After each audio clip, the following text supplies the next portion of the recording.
The summer heat in Manhattan was unforgiving that evening, the kind of oppressive warmth that made the air shimmer above the pavement and turned every breath into effort. Amani Reynolds stood outside the towering glass building on Fifth Avenue, one hand pressed against her lower back, the other shielding her eyes from the setting sun that blazed between the skyscrapers.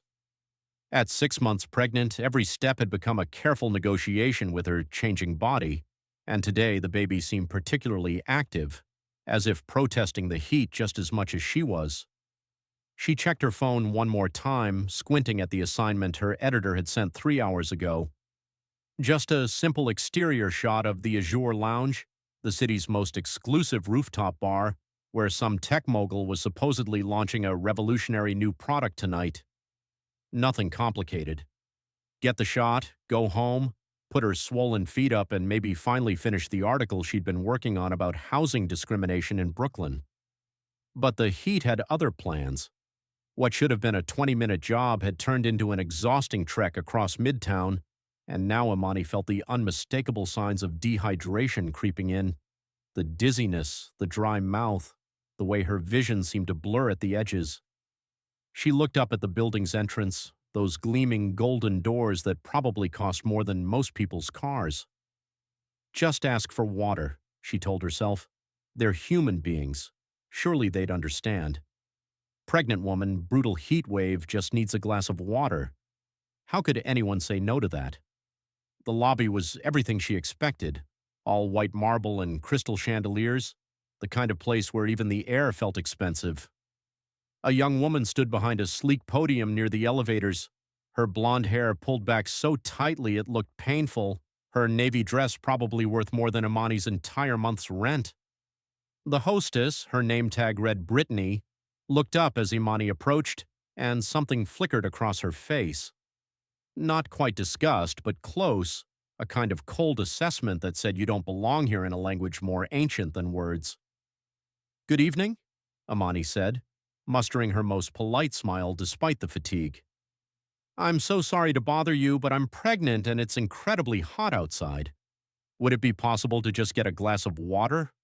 I'll be out of your way in 2 minutes, I promise." Brittany's expression didn't soften. If anything, it hardened, her lips pressing into a thin line as she looked Imani up and down, taking in the modest sundress from Target, the worn sandals, the camera bag that had seen better days. "Ma'am, this is a private event this evening. The Azure Lounge is members and invited guests only. I'm afraid I can't help you." Imani felt the baby kick, hard, as if sensing her mother's rising frustration. "I understand that. I'm not trying to come in or anything. I just need water. I'm feeling really faint, and I'm worried about the baby. Please, it'll take 30 seconds. "There's a bodega 2 blocks south," Brittany replied, her voice carrying that particular kind of politeness that was really just hostility in a prettier package. "They'll be able to help you there." 2 blocks, in this heat, when she could barely stand. Imani opened her mouth to protest, but before she could speak, she became aware of eyes on her. The lobby had other people now, men in expensive suits holding cocktails, women dripping in diamonds who'd clearly come down from the rooftop bar. They were watching the scene unfold with the kind of curiosity people reserve for entertainment, for something happening to someone else. "Is there a problem?" A woman's voice, sharp and aristocratic, cut through the lobby. She was older, maybe 60, wearing enough jewelry to fund a small school. "Brittany, do we need security?" "I'm handling it, Mrs. Pemberton," Brittany replied, but there was satisfaction in her voice now, the validation of having an audience. Mrs. Pemberton moved closer, eyeing Imani's backpack with suspicion. "You know, this is exactly how people scout locations. They send someone in who looks sympathetic, someone who can case the place. Then they come back later." She turned to the small crowd that had gathered. "I read an article about it just last week in the Times." Imani felt her face grow hot, and it had nothing to do with the temperature. "I'm not casing anything. I'm a journalist. I was taking photos outside for an assignment and I just need water because I'm dehydrated and pregnant. That's all." "A journalist," someone repeated, and there was laughter in the word. A man in his 40s, face flushed with expensive whiskey, stepped forward. Let me guess, freelance? That's what they all say when they don't actually have a job. More laughter now rippling through the small crowd. Imani felt something crack inside her chest.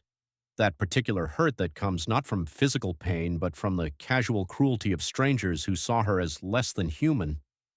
Before she could respond, a new voice entered the conversation, deep, authoritative, dripping with practiced superiority. What exactly is going on here?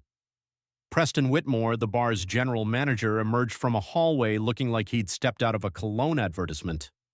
Silver hair, expensive suit, the kind of face that had probably been handsome once but had been hardened by years of looking down on people. He assessed the situation in seconds, his gaze lingering on Imani with unmistakable disdain. Brittany jumped in immediately. This woman came in asking for water, sir. She claims she's pregnant and dehydrated, but she's not a member or a guest, and... I see. Preston cut her off, moving closer to Imani. Ma'am, I'm going to ask you very directly. Are you here soliciting? Because we have a strict policy against that, and I won't hesitate to call the police if necessary. Soliciting? Imani felt the word like a slap. I'm asking for water. That's not soliciting. That's trying not to pass out on your marble floor. I've been in this industry for 25 years, Preston said, his voice carrying across the lobby now, playing to his audience. And I've seen this exact scenario play out dozens of times. Someone comes in with a sob story, pregnancy, medical emergency, whatever gets sympathy. Then it's, can you spare some money for a cab? Can you help me out? And when we say no, suddenly we're the villains. Suddenly it's about race or class or some other excuse. He leaned in slightly, lowering his voice just enough to seem confidential but still loud enough for everyone to hear. I know your game, and it's not going to work here. The crowd was fully engaged now, phones coming out, that particular 21st century reflex where everything had to be documented, turned into content, shared and liked and commented on. Imani saw herself through their eyes, the tired black woman with the swollen belly and the cheap clothes, an intruder in their world of wealth and whiteness, someone to be removed like a smudge on their perfect day. Please, she tried one more time, hating the weakness in her voice but unable to stop it. I have prenatal vitamins in my bag. I have my hospital ID band from my last checkup. I'm telling you the truth. I just need water. Preston snapped his fingers, and two security guards materialized as if they'd been waiting for this exact moment. Gentlemen, escort this woman out. If she resists, call the police. Wait, no. Imani backed up, but there was nowhere to go. The guards were on her in seconds, hands gripping her arms with professional efficiency. Her backpack was yanked off her shoulder, spilling open across the pristine floor. Camera, notebooks, wallet, the bottle of prenatal vitamins rolling across the marble. A tampon tumbled out and someone in the crowd snickered. Check the bag, Preston ordered. Make sure she didn't take anything. The humiliation was complete now, total. Imani's belongings scattered like trash while strangers photographed her, while Brittany stood there with barely concealed satisfaction, while Mrs. Pemberton clutched her pearls and whispered to her friend about those people and how you really couldn't be too careful these days. The guards pulled Imani toward the door and she stumbled, her balance off from the pregnancy and the dehydration and the sheer overwhelming nature of what was happening. I can't believe she thought that would work, someone said, voice carrying clearly in the acoustically perfect lobby. Probably doesn't even know who the father is, Brittany added, just loud enough, and the laughter that followed was like knives. Imani's legs gave out. She went down hard, catching herself on her hands and knees, crying out as pain shot through her palms. The baby, oh God, the baby. She curled forward instinctively, protectively, one hand on her belly as tears finally broke free and streamed down her face. She was shaking, actually shaking, from fury and fear and the simple crushing weight of being treated like nothing, like less than nothing, like a problem to be solved with force. Get up, one of the guards said, not unkindly but not gently either, reaching for her arm again.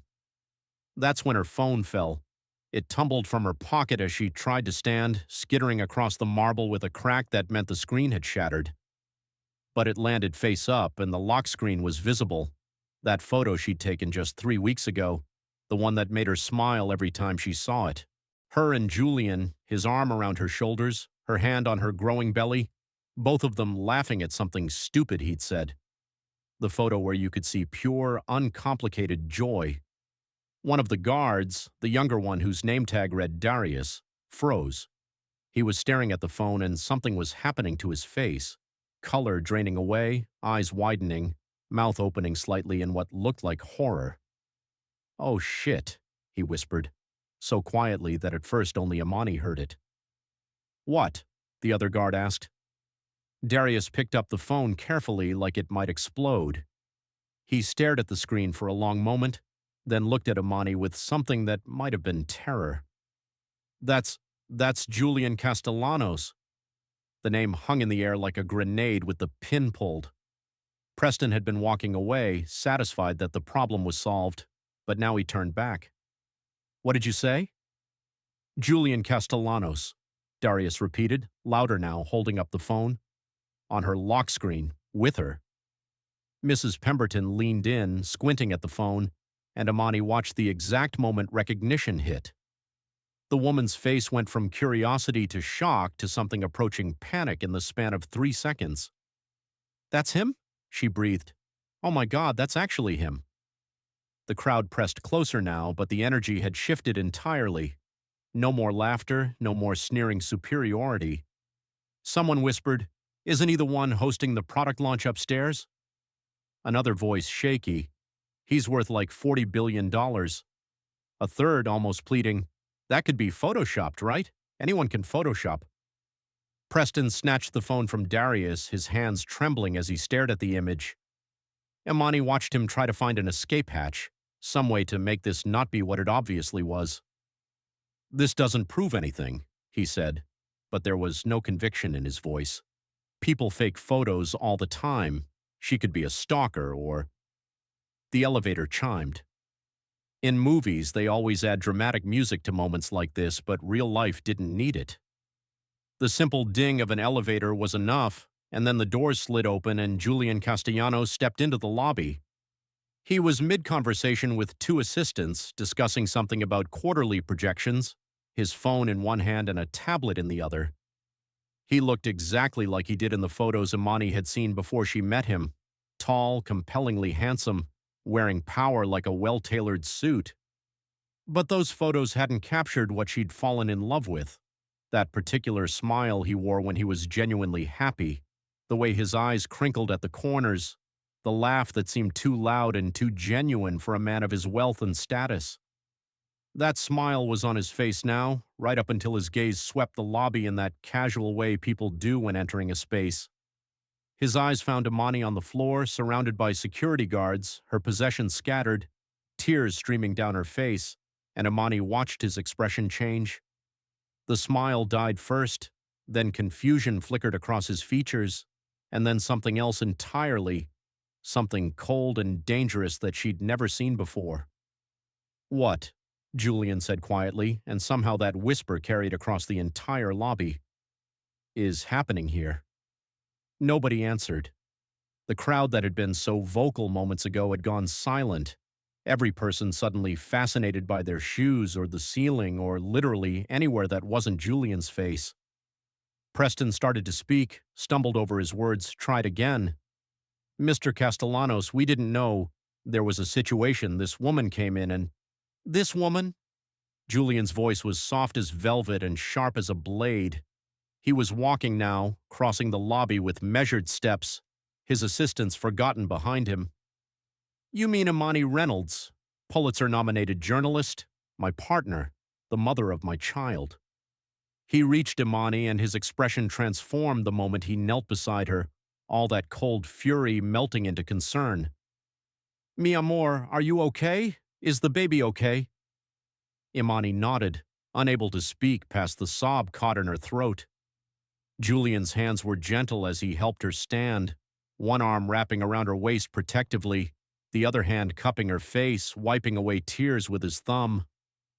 "I've got you," he murmured, and she believed him, leaning into his warmth and solidity and the simple fact that someone was finally on her side. Then he turned back to face the lobby, and that coldness returned like winter descending. "Somebody explain to me," Julian said, his voice carrying that particular quality of command that came from never being told no. "Why my fiancée was on her knees crying while being manhandled by security guards. And make it good because I'm currently deciding which of you to destroy first." Preston found his voice, or some version of it. "Sir, we had no way of knowing who she was. She came in asking for water, making claims about being pregnant, and our policy is very clear about non-members." "She is pregnant," Julian interrupted, each word precise and cutting. "6 months, with my daughter, and she came into a building that I own. Yes, I own this building, I own the bar you work at, I own the parking garage and the lobby and every expensive piece of marble you're standing on, and asked for water. Basic human decency. The kind of thing you'd give to a dog on a hot day. And instead of helping her, you what? Accused her? Humiliated her? Threw her belongings on the floor like garbage?" He was scanning the crowd now, making eye contact with each person who'd participated in Amani's degradation. Mrs. Pemberton actually took a step backward. "You," Julian said, pointing at her, "you suggested she was here to rob the place. I heard you. I heard all of you, actually, because we have excellent acoustics in this lobby, and I could hear the commotion from upstairs." His finger moved to the drunk man who'd made the comment about Amani not having a real job. "You mocked her profession. She has a National Magazine Award, by the way. How many of those do you have?" The man's face had gone the color of old cheese. He opened his mouth, closed it, said nothing. Julian's attention returned to Preston and Brittany, who both looked like they were trying to disappear into the floor. "You're both fired," he said simply. "Effective immediately. Security will escort you out. Oh, the irony. And you'll receive whatever severance your contracts stipulate, but not a penny more. I'd recommend updating your resumes quickly because I promise you, by tomorrow morning, every establishment worth working at in this city will know exactly what happened here today." "Sir, please," Preston started, but Julian held up one hand and the man fell silent like a puppet with cut strings. "I'm not finished." Julian's voice was quiet again, which somehow made it more terrifying. "Everyone who participated in this, who laughed, who filmed, who stood by and watched while a pregnant woman begged for help, I want your names. I want to know who you work for, what companies you represent, where you hold memberships. My legal team will be reaching out. Some of you will lose your memberships to this bar. Some of you will receive calls from your employers about creating hostile environments and PR nightmares. And some of you," his gaze landed on Mrs. Pemberton, "will discover that the charitable foundations you rely on for social status have suddenly decided to allocate their funds elsewhere." The silence was absolute now, broken only by someone's phone buzzing with notifications. Imani realized with a distant kind of satisfaction that people were already posting about this, that the story was already spreading, that every person in this lobby who'd thought themselves untouchable was about to learn a very different lesson. Julian pulled out his own phone, dialed a number. "Yes, I need paramedics at the Azure Lounge, 5th Avenue entrance. My fiancée is 6 months pregnant, she's been assaulted, she's dehydrated and in distress. Also send police. There are multiple witnesses to an assault, and I want formal statements taken." He listened for a moment. "No, she's conscious and standing, but I want her checked thoroughly. Yes, I'll hold." Amani leaned against him, exhausted and emotionally wrung out, but also feeling something else creeping in.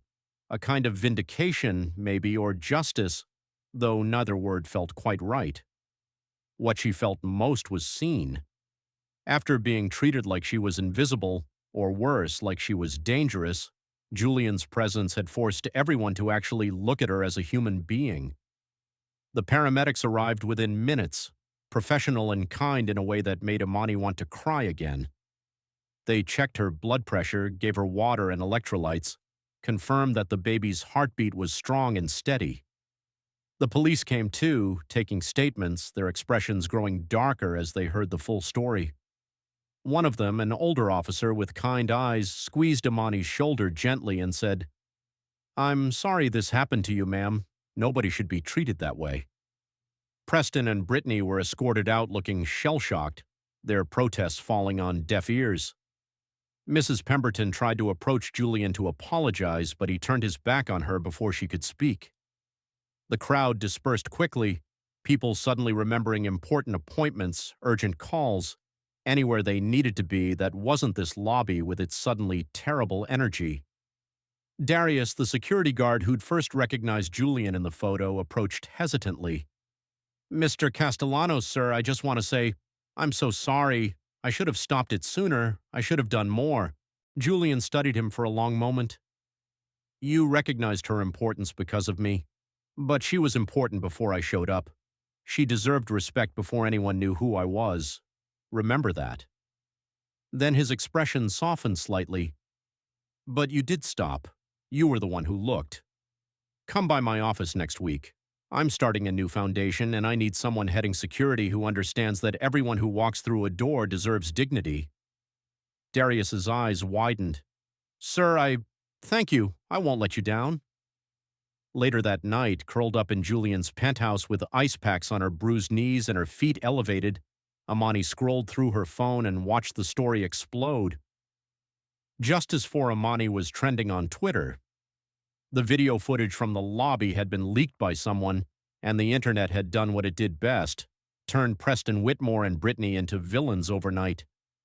There were already calls for broader investigations into discrimination at elite establishments, think pieces about how pregnant women were treated in public spaces, and fierce debates about racism, classism, and the intersection of both. "You should write about it," Julian said from the kitchen where he was making her the elaborate pasta dish she'd been craving all week. "Your perspective, what it felt like. People need to hear it from you." And she did. 2 days later, Amani published an essay titled "The Day I Was Invisible" on her blog, and within hours it had been picked up by The Atlantic, then The Washington Post, then everyone. She wrote about the specific kind of exhaustion that came from being black and pregnant and constantly having to prove your humanity. She wrote about the way wealth created bubbles where cruelty became casual, where people forgot that everyone they met was carrying invisible burdens.